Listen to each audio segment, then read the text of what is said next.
elevated pistol squat. So we're going to use a plyo box to elevate. Doesn't really matter the height, it doesn't make it any kind of necessarily easier or harder, unless you find your foot that keeps hitting the floor that you're holding out. So if you find that's the case, you might need to raise yourself up a bit higher. You'll see what I mean. So what I would suggest is double check the ceiling height, and you're going to stand up on the box. Give yourself enough space to be stood on with both legs, but you're going to take one leg off.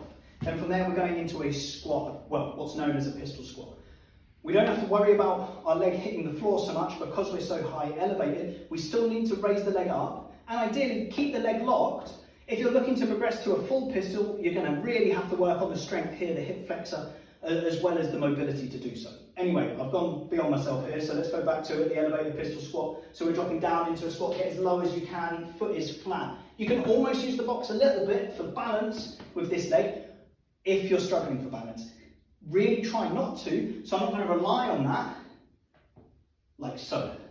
If you find that sort of depth a bit difficult, then you can of course start off with almost like quarter style squats until you've developed the strength, the mobility to get into that full range. You're going to see my arms waving around.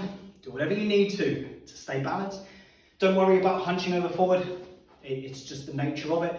You might find if you've got quote unquote good mobility, you might not find you hunch as far forward as I demonstrated there, but that is the elevated pistol squat.